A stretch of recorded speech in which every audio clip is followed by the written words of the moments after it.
rabbana laghafurun syakur alladzi aujaba alaina bil fi'lil ma'mur wa tarkil mahdur. Asyhadu an la ilaha illallah wa asyhadu anna Muhammadan abduhu wa rasuluh sallallahu alaihi wasallam wa ala alihi wa ashabihi amma ba'du. Teman-teman sekalian, semoga selalu dalam keadaan sehat dan dilindungi oleh Allah Subhanahu wa taala. Di sini saya akan menyampaikan materi mengenai analisis Pancasila dalam perspektif Islam. Baik teman-teman, sebelum kita melanjutkan ke materi, alangkah baiknya kita terlebih dahulu bersiwak sesuai dengan sabda Nabi Shallallahu Alaihi Wasallam, "As-siwaku mutahharatu lifami wa mardhatu lirabbi", yang artinya siwak itu membersihkan mulut dan mendatangkan ridho dari Rabbmu atau Allah Subhanahu wa taala. Hadis riwayat Ahmad.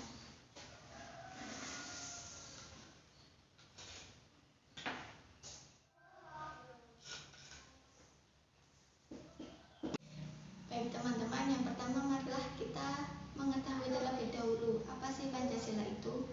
Pancasila digunakan sebagai dasar untuk mengatur penyelenggaraan negara. Nama Panca diusulkan oleh Bapak Insinyur Soekarno yang berarti 5, sedangkan nama Sila diusulkan oleh ahli bahasa yang berarti dasar. Sehingga dapat disimpulkan bahwa Pancasila merupakan 5 dasar negara yang menjadi pedoman serta ideologi negara.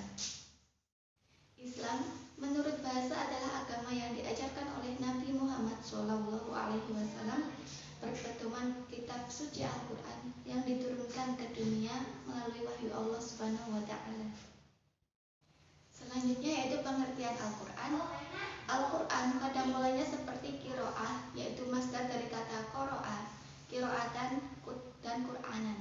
Adapun pengertian Al-Quran menurut istilah yang telah disepakati oleh para ulama adalah kalam Allah yang bernilai mukjizat yang diturunkan kepada pungkasan para nabi dan rasul, yaitu Nabi Muhammad SAW dengan perantara malaikat Jibril. Diriwayatkan kepada kita secara mutawatir, yang membacanya dinilai sebagai ibadah, yang diawali dengan surat Al-Fatihah dan diakhiri dengan surat An-Nas. Selanjutnya pengertian tafsir. Menurut bahasa, kata tafsir berwazan dari kata dasar al-fasl yang berarti menjelaskan atau menyingkap makna yang abstrak. Kata tafsir juga bisa diambil dari kata at-tafsir yang berarti suatu ilmu yang digunakan dokter untuk mengetahui penyakit. Al-Juzani dalam kitab At-Ta'rif mendefinisikan tafsir adalah menjelaskan makna ayat, baik bentuknya, kisahnya, atau sebab diturunkannya Al-Quran dengan lafal tersebut yang menunjukkan pada dalah zohir. Kemudian pengertian hadis. Secara etimologis, hadis berarti jadid, baru. Secara terminologi, ulama hadis mendefinisikan hadis dengan apa yang disandarkan kepada Nabi Shallallahu Alaihi Wasallam, baik berupa ucapan, perbuatan, persetujuan, dan sifat. Selanjutnya itu pengertian syarah hadis. Kata syarah berasal dari bahasa Arab yang artinya menerangkan, membukakan, dan melapangkan. Istilah syarah biasanya digunakan untuk hadis. Dengan kata lain, secara substansial menjelaskan arti, maksud, dan pesan yang terkandung di dalamnya. Sedangkan secara istilah, definisi syarah al-hadis adalah menjelaskan makna-makna hadis dan mengeluarkan seluruh kandungannya, baik hukum maupun hikmah. Materi inti pada pembahasan kita kali ini yaitu hubungan Islam dan Pancasila.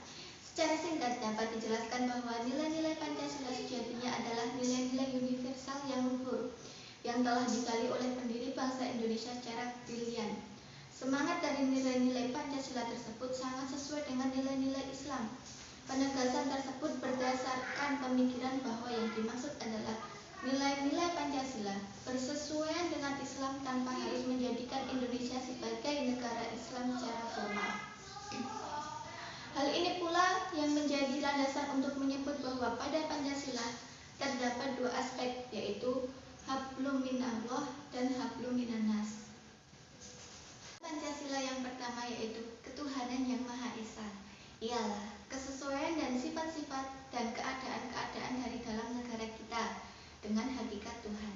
Sila pertama ini merupakan sendi tauhid dalam Islam. Dalam sila ini terdapat unsur-unsur yang melibatkan hubungan antara manusia dengan Tuhan, yang dalam Islam disebut hablum minallah. Dalam berhadapan dengan Allah, seorang muslim menempati kedudukan sebagai hamba, sehingga tampaklah kepatuhan dan kecintaan dalam pengabdian. Dengan demikian, terdapat keterikatan yang kemudian melahirkan komitmen atau dimensi akidah sesuai dengan Al-Quran Surah Al-Ikhlas ayat 1-4. A'udzu billahi minasyaitonir rajim. Bismillahirrahmanirrahim. Qul huwallahu ahad. Allahus shomad. Lam yalid wa lam yulad wa lam yakul lahu kufuwan ahad. Penafsiran dapat dilihat dalam kitab Syekh Tafsir Ibnu Katsir halaman 5681. Sila kedua yaitu kemanusiaan yang adil dan beradab, ialah kesesuaian sifat-sifat dan keadaan-keadaan dari dalam negara kita dengan hakikat manusia. Sila ini mencerminkan hubungan antara manusia dengan sesamanya atau hablum minanas sesuai dengan surah An-Nisa ayat 135. Bismillahirrahmanirrahim. Ya ayyuhalladzina amanu kunu qawwamina bil qisti syuhada'a lillahi walau ala anfusikum awil walidaini wal aqrabin iyakun ghaniyan aw fakiran fallahu awla bihima fala tattabi'ul hawa an ta'dilu wa in tawu aw tu'ridu fa innallaha kana bima ta'maluna khabira. Penafsiran dapat dilihat dalam kitab Syekh Tafsir Ibnu Katsir halaman 1175 sampai 1177. Yaitu sila ketiga, persatuan Indonesia, ialah kesesuaian sifat-sifat dan keadaan-keadaan dari dalam negara kita dengan hakikat satu. Sila ini mencerminkan ide ukhuwah insaniyah atau persaudaraan manusia dan ukhuwah Islamiyah bagi semua umat Islam. Persatuan akan terwujud apabila telah terjadi sikap toleransi yang tinggi antar sesama, sikap saling menghargai dan menghormati, sesuai dengan surah Ali Imran ayat 103. Bismillahirrahmanirrahim. Wa'tasimu bihablillahi jami'an wa la tafarraqu. Wadhkuru ni'matallahi 'alaikum id kuntum a'da'an fa'alafa baina qulubikum fa'asbahtum bi ni'matihi ikhwana wa kuntum 'ala syafa hufratin minan nari fa'anqadakum minha kadzalika yubayyinullahu lakum ayatihi la'allakum tahtadun.